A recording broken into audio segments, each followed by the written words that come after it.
What's up guys, Tommy here with another electric scooter video. In today's video I will be doing another review of the Zero 10X, this time after 500 miles.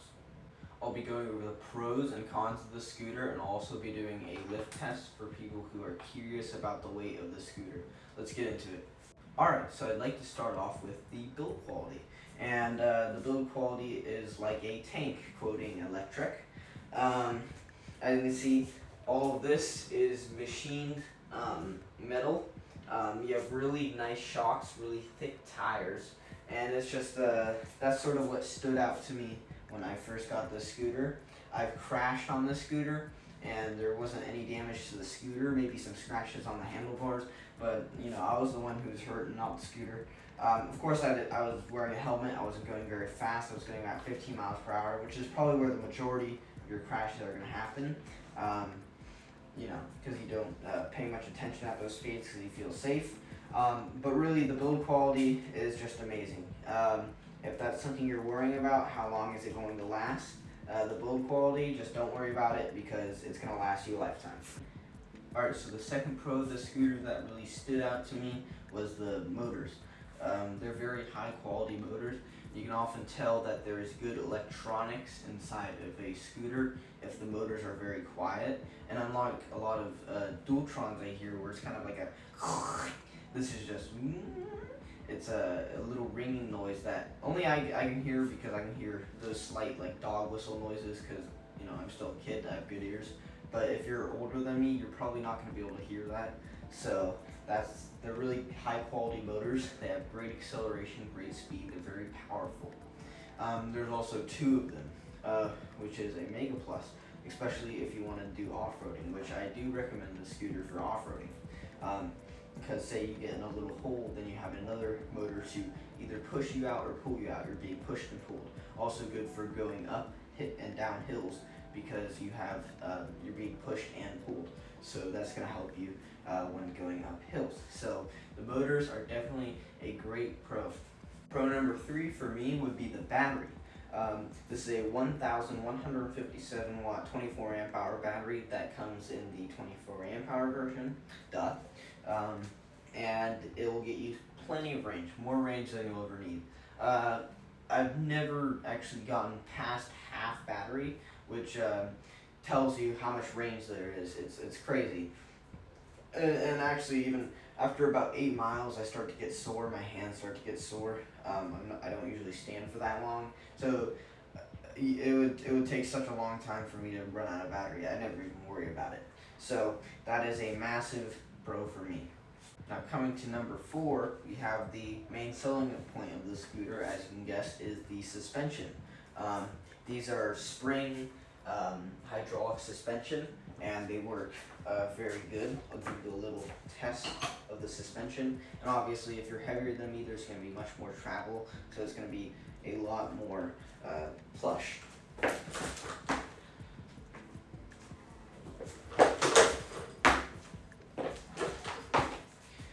There we go. Also, coupled with the 10-inch pneumatic tire, pneumatic meaning air-filled, makes for a very smooth ride. So, that is a huge, huge plus, especially for off-roaders. You can swap those out for just any suspension you want that falls within the parameters of that suspension, and you'll get great travel. It'll be great for off-roading. Now, next up, we have the brakes. In this model, the 24 amp hour model, you have nice E-Zoom hydraulic brakes. I do know with the 18 amp hour version, the brakes on those are actually really good. They'll stop you just fine.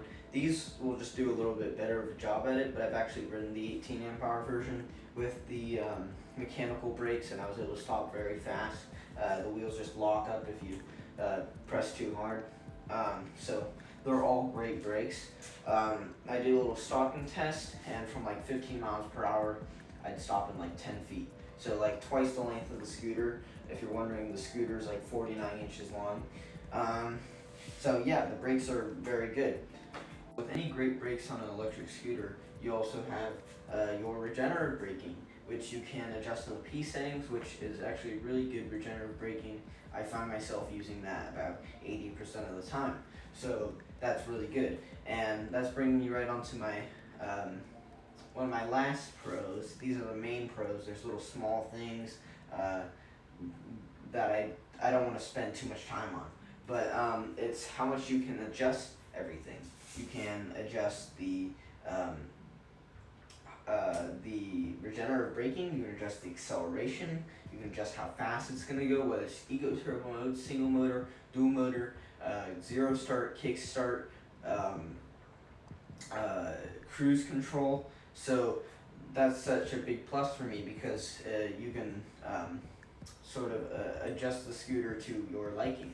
So that's on to my last pro, and now let's get into the cons. Alright, so with any great scooter, there are some cons. And the first and most apparent con being the stem clamp that comes with the scooter.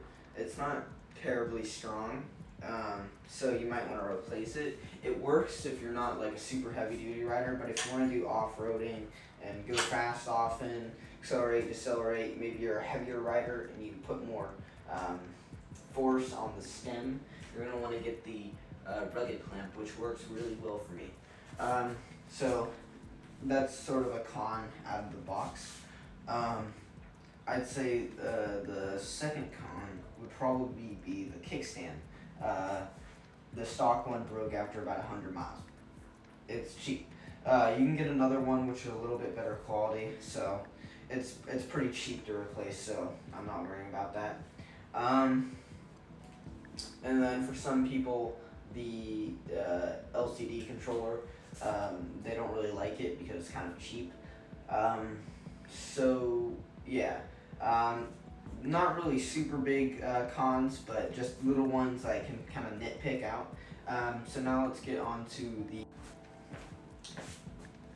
Alright, so if you were wondering about the weight of the scooter, it does weigh 80 pounds. But as you can see, I am 5'10", 120 pounds. I know I'm skinny. But it's really not that hard for me to lift. I can lift into trunks and everything. The only reason I dropped this is probably because my hands were getting sweaty. But you can see, you can walk around with it without hopefully hitting anything. Jump up and down, maybe go up some stairs. And if you think you're stronger than me, because you're bigger than me, which you probably are if you're getting one of these, then I think you'd probably be able to bring this up at least a flight of stairs without too much trouble. That's at least in my opinion. Alright, so that's about wraps it up. If you have any questions about the scooter, go ahead and leave those in the comments below. I will answer them, and make sure to like this video. It helps a lot. Subscribe, and if you watched till here, thanks a lot.